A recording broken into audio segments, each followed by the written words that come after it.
प्रधानमंत्री जैसे बड़े पद को कोई गाली देकर चला जाता है, उनकी मरी हुई मां को कोई गाली देकर चला जाता है और प्रधानमंत्री लोगों के सामने आकर रजनी रोना रो दे देते हैं, तो इससे काम नहीं चलेगा। इन्हीं के भारतीय जनता पार्टी के प्रवक्ता प्रेम शुक्ला ने इतनी भद्दी गाली दी थी कांग्रेस के एक प्रवक्ता को कि मुझे यहां बोलते हुए भी शर्म आ रही है। आपके सामने क्या मैं इस खुले मंच पर तो उसे बोल भी नहीं सकता जो कहा था उनकी मां को। वो जो कुछ आदमी है वो भी इन्हीं के लोग हैं, इन्हीं के पटके में उनके फोटो वायरल हो रहे हैं सोशल मीडिया पे, इनकी चिट्ठा, इनकी पोल पट्टी खुल चुकी है। लेकिन फिर भी मैं एक बात कहूंगा, चलिए कांग्रेस ने करवा दिया, मान लिया, तो आप उनको पकड़ क्यों नहीं पा रहे हैं? इसका मतलब ये है कि जब आप एक प्रधानमंत्री के गाली देने वाले आदमी को नहीं पकड़ सकते तो इस देश के रेपिस्टों को कैसे पकड़ लेंगे? मोदी जी के आंसू तो मुझे उस दिन भी दिखाई नहीं दिए थे जिन्होंने ये कहा था कि अगर नोटबंदी के बाद बस 100 दिन का समय दे दीजिए और अगर मैं ये सब काम नहीं कर पाया तो चौराहा ढूंढ लेना। इस तरीके की आवाज थी। इतने बड़े एक्टर हैं। मैं जो हूं नॉन बायोलॉजिकल हूं, तो अभी तक के इतिहास में और तमाम साइंटिस्टों के रिसर्च में, आप इसरो से पूछ लीजिए, नासा से पूछ लीजिए, चाहे और इस देश के क्या विदेशों के बड़े साइंटिस्टों से पूछ लीजिए, जो व्यक्ति जन्मा नहीं है तो उसकी माता नहीं हो सकती। तो जन्मे हुए व्यक्ति की माता होती है, अजन्मे व्यक्ति की माता नहीं होती। तो पहला तो आपका सवाल यही गलत है कि मोदी जी को माँ को जो है अपशब्द कहे गए और उनको बुरा लग रहा है। उनको बुरा लग रहा है, होते हुए नजर आए हैं वो जो आंसू हैं वो पहली बार के आंसू नहीं है। इससे पहले जब देश का बेड़ा गर्क हुआ है तब उन्होंने आंसू बहाए हैं। जब उन्होंने देश का नाश किया है, सत्यानाश किया है, तब उन्होंने आंसू बहाए हैं, क्योंकि आंसू बहाने के अलावा उन पर कोई आता नहीं है। और इस देश के अंदर एक ऐसा पहला प्रधानमंत्री हमें मिला है जो कि लोगों की समस्याएं हल करने की जगह अपनी समस्याएं लोगों के सामने रख देता है। तो ऐसे प्रधानमंत्री से हम क्या वो करेंगे? वो अपनी समस्याएं देश को दे देते, देश को अपनी समस्याएं समझाने लग जाते हैं कि बताइए, मुझे ये कह दिया, मुझे वो कह दिया, मुझे ये दिक्कत है, मुझे ये परेशानी है। अरे भैया, जब आपकी परेशानी नहीं खत्म हो रही है तो फिर खत्म करो ना ये राजपाट, फिर दूसरे किसी व्यक्ति को दे दो, राहुल गांधी को ही दे दो। कम से कम वो आपकी समस्या का भी समाधान कर देंगे और देश की समस्या का भी समाधान कर देंगे। वही तो परेशान कर रहे हैं, गाली दिलवा रहे हैं अपने मंच से वो प्रधानमंत्री की माता जी को। बताओ, कह रहे हैं क्या गलती है मेरी माता की? कुछ दिन पहले इन्हीं के भारतीय जनता पार्टी के प्रवक्ता प्रेम शुक्ला ने इतनी भद्दी गाली दी थी कांग्रेस के एक प्रवक्ता को कि मुझे यहाँ बोलते हुए भी शर्म आ रही है। आपके सामने क्या मैं इस खुले मंच पर तो उसे बोल भी नहीं सकता जो कहा था उनकी माँ को। तो कम से कम उन्होंने, या जिस व्यक्ति ने भी मोदी जी की माँ को कहा, तो कम से कम वो शब्द का तो इस्तेमाल नहीं किया। और लोगों के सामने 50 करोड़ की गर्लफ्रेंड, लोगों के सामने जर्सी गाय, लोगों के सामने न जाने कौन कौन से अपशब्द। और यहाँ तक कि अमित शाह को देख लीजिए, मरी हुई नानी को नहीं छोड़ रहे राहुल गांधी की, और कह रहे हैं कि राहुल गांधी की नानी भी अगर ऊपर से आ जाए तो सीएए खत्म नहीं होगा।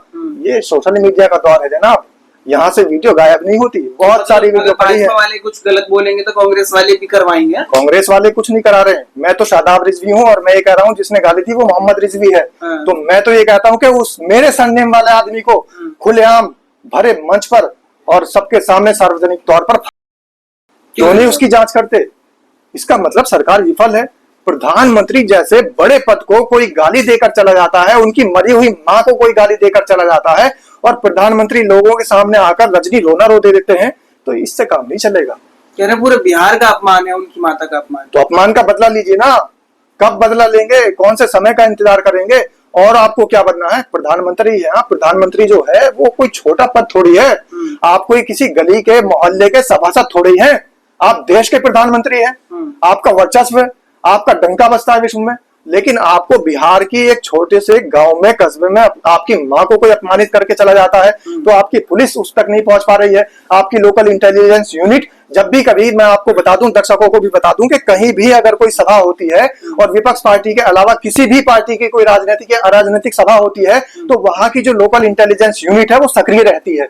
उससे एक दिन पहले भी जगह का मुआयना करती है। जिस समय वहां पर सभा होती है तो वो सिविल कपड़ों में, आम लोगों के तरह से कपड़े पहनकर उनके बीच में रहते हैं और जब मीटिंग समाप्त हो जाती है तब तक उनकी ड्यूटी रहती है। वहां लोकल इंटेलिजेंस यूनिट का काम है कि वो वहां से एक रिपोर्ट बना के सरकार को सौंपती है, अपने उच्च अधिकारियों को सौंपती है और उच्च अधिकारी वो सरकार को सौंपते हैं। तो फिर उनकी लोकल इंटेलिजेंस यूनिट फेल हो गई, जिस तरीके से पुलवामा में फेल हो गई थी इनकी एजेंसी, इनकी सिक्योरिटी। ऐसे मतलब जैसे कांग्रेस का और लोग कह रहे हैं कि उन्होंने ही करवाया, भाजपा वालों ने। मेरा कहने का मतलब ये, चलो कांग्रेस, मैं तो ये कह रहा हूँ चलो ठीक है कांग्रेस ने करा दिया। भले ही उसमें राहुल गांधी इन्वॉल्व नहीं है, तेजस्वी यादव इन्वॉल्व नहीं है, या विपक्ष के कोई बड़े नेता इन्वॉल्व नहीं है। वो जो कुछ आदमी हैं वो भी इन्हीं के लोग हैं, इन्हीं के पटके में उनके फोटो वायरल हो रहे हैं, सोशल मीडिया पे इनकी चिट्ठा, इनकी पोल पट्टी खुल चुकी है। लेकिन फिर भी मैं एक बात कहूंगा, चलिए कांग्रेस ने करवा दिया, मान लिया, तो आप उनको पकड़ क्यों नहीं पा रहे हैं? इसका मतलब ये है कि जब आप एक प्रधानमंत्री के गाली देने वाले आदमी को नहीं पकड़ सकते तो इस देश के रेपिस्टों को कैसे पकड़ लेंगे? और जो रेपिस्ट आपकी पार्टी के अंदर ही बैठे हैं, जिन्होंने रेप कर रखे हैं और वो भारतीय जनता पार्टी का लबादा ओढ़े बैठे हैं, तो फिर उन्हें कैसे पकड़ा जाएगा? उनका कैसे नकाब उतरेगा? नहीं, अब डिफेंड ये होने लग गया है कि आपने हमें बोला था, हमने आपको बोल दिया। ये राजनीति साफ सुथरी क्यों नहीं हो रही है? ये तो आपकी सरासर बात गलत है कि हमने आपको बोला था और आपने हमें बोल दिया। अरे भाई, उन्होंने भारतीय जनता पार्टी के नेताओं ने तो बोला, प्रधानमंत्री ने बोला, अमित शाह ने बोला, प्रेम शुक्ल जो इनके प्रवक्ता है उसने भरे मंच पर डिबेट के अंदर पूरे देश के सामने गाली दी। लेकिन आप मुझे बता दीजिए राहुल गांधी ने कब बोला? आप मुझे बता दीजिए तेजस्वी यादव ने कब बोला? आप मुझे कोई और विपक्ष का, समाजवादी पार्टी का हो, कांग्रेस का हो, बसपा का हो, चाहे जिस पार्टी का हो, राजद का हो, एक व्यक्ति ऐसा बता दीजिए जिसने प्रत्यक्ष रूप से या अप्रत्यक्ष रूप से मोदी जी को या भारतीय जनता पार्टी के लोगों को गाली दी हो। एक व्यक्ति तो बताइए।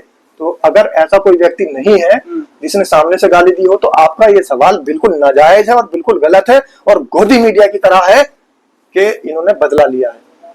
बदला तो तब होगा जब ये उल्टा कुछ कहेंगे। ये तो सिर्फ सुनते चले आए हैं। आप देखिए, संसद जैसी, जो आप कहते हैं कि लोकतंत्र का मंदिर है, लोकतंत्र के मंदिर के अंदर प्रधानमंत्री एक महिला का उपहास उड़ाते हैं। पूरा देश देख रहा था जिस समय प्रधानमंत्री उपहास बना रहे थे, मजाक बना रहे थे।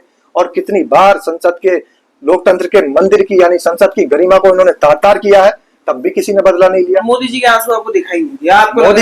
मोदी जी के आंसू तो मुझे उस दिन भी दिखाई नहीं दिए थे जिन्होंने ये कहा था कि अगर नोटबंदी के बाद बस 100 दिन का समय दे दीजिए और अगर मैं ये सब काम नहीं कर पाया तो चौराहा ढूंढ लेना। इस तरीके की आवाज थी। इतने बड़े एक्टर हैं, तुरंत आवाज बदल लेते हैं। एक्टर हैं, बहुत बड़े एक्टर। और मैं तो ये कहता हूं कि देश के प्रधानमंत्री को कम से कम एक बार, जैसे इनसे ये राजपाट छीन जाएगा, जनता छीन लेगी, तो कम से कम एक बार बॉलीवुड में जरूर ट्राई कर लेना चाहिए। सलमान खान फेल हो जाएगा, शाहरुख खान फेल हो जाएगा, बड़े एक्टर फेल हो जाएंगे। तेजस्वी को सॉरी बोलना चाहिए था। कह रहे देखो 5 दिन बाद इनको ये याद आ रहा है, चाइना गए हुए थे घूम घाम के आए, यहाँ पे मुद्दा मिल गया तो ध्यान भटका रहे। देखिए, वो तो बात ही करनी बेकार है। पहली बात तो राहुल गांधी ने बहुत पहले भविष्यवाणी करती थी। और आप राहुल गांधी की, मैं कोई ये नहीं कि कांग्रेस पार्टी का प्रवक्ता हूँ, पत्रकार हूँ, लेकिन एक बात आप याद रखिए, एनालिसिस करिए इस बात को कि राहुल गांधी ने जब जब भविष्यवाणी की है तो वो पूरी हुई है और सही तौर पर उनकी बातों को सच होते हुए लोगों ने देखा है। अभी भी उन्होंने कुछ दिन पहले कहा था कि अब विपक्ष के पास जो मुद्दा आया है, सत्ताधारी पार्टी की नींव हिल चुकी है। यानी गद्दी छोड़ वोट चोर गद्दी छोड़। तो अब इस वोट चोर गद्दी छोड़ के नारे से ये हिल चुके हैं। अब इनके पास कोई रास्ता नहीं है। कुछ दिन बाद आपको ये रोते हुए नजर आ जाएंगे। नजर आ गए। अब मैं ये नहीं कह रहा हूं कि राहुल गांधी की बात मानते हुए मोदी जी रो जाते हैं, या फिर राहुल गांधी पहले से ही जानते हैं इनके मंसूबों को कि इनके पास अब कोई चारा नहीं बचा, आप सिर्फ ये रोने का काम करेंगे और ये सिर्फ विक्टिम कार्ड खेलते हैं। और मोदी जी हमेशा लोगों के सामने रोना रो देते हैं। जब देश की नोटबंदी की बात आए, जब नोटबंदी की लाइन में लोग मरने लग जाए, तब ये रोना रो देते हैं। जब डिमोनेटाइजेशन के अलावा जीएसटी की बात आए, पहले कहते थे 1 नेशन 1 टैक्स, अब कह रहे हैं खुद ही के हमने 24% से 18% कर दिया, 18% से 12% कर दिया, 12% से 5% कर दिया। भाई इतने स्लैब्स क्यों हैं? फिर इतने सारे टैक्स क्यों हैं? और जब आपको करना ही है तो फिर पेट्रोल का भी तो टैक्स एक कर दीजिए। इस देश के अंदर जिस दिन पेट्रोल का, डीजल का टैक्स समान हो जाएगा, उस दिन इस देश के अंदर पानी के भाव पेट्रोल मिलेगा। मतलब आपको कोई संवेदना नहीं है कि मोदी जी की माता को ऐसे बुलवा दिया विपक्षियों ने? संवेदना तो मुझे जब होगी जब इनकी माता को कोई उल्टा बोलेगा। आप एक बात बताइए, असली इनकी माँ का कौन सा रोल है, कौन सा रूप है, वो जब पता लगेगा, लोगों के सामने आएगा। जब बनारस का चुनाव था तो ये माँ गंगा को माँ बता रहे थे कि मैं माँ गंगा का पुत्र हूँ, मैं यहाँ आया नहीं हूँ, माँ गंगा ने मुझे बुलाया है।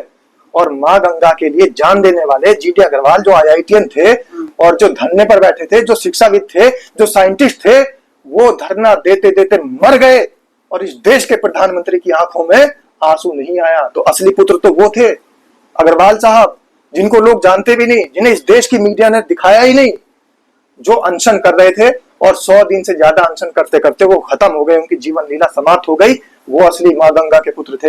अब ये तो पता नहीं किस किस के पुत्र बता देते। कई बार तो इन्होंने ये भी कहा, अगर इन्हीं की बात को मान लें आप, इन्होंने कहा मैं तो पठान का बच्चा मानोगे, गंगा का बच्चा मानोगे, हिमालय पर्वत का बच्चा मानोगे, या जो इनकी माँ जिनके ये पैर छूने जाते थे और कैमरे की पूरी टीम लेकर जाते थे उनका बच्चा मानोगे, या फिर बिना माँ का, बिना किसी माँ के पैदा हुआ, बिना किसी बाप के पैदा हुआ, यानी जो कि अवतरित हुआ है, नॉन बायोलॉजिकल, वो मानोगे? भैया आप ही फैसला कर लो या जनता फैसला कर लेगी आखिर मोदी जी की माँ किसको माना जाए, मोदी जी का पिता किसको माना जाए। और ये मैं नहीं कह रहा हूं, मोदी जी के खुद के अपने भाषण हैं, उठा के देख लो स्पीच।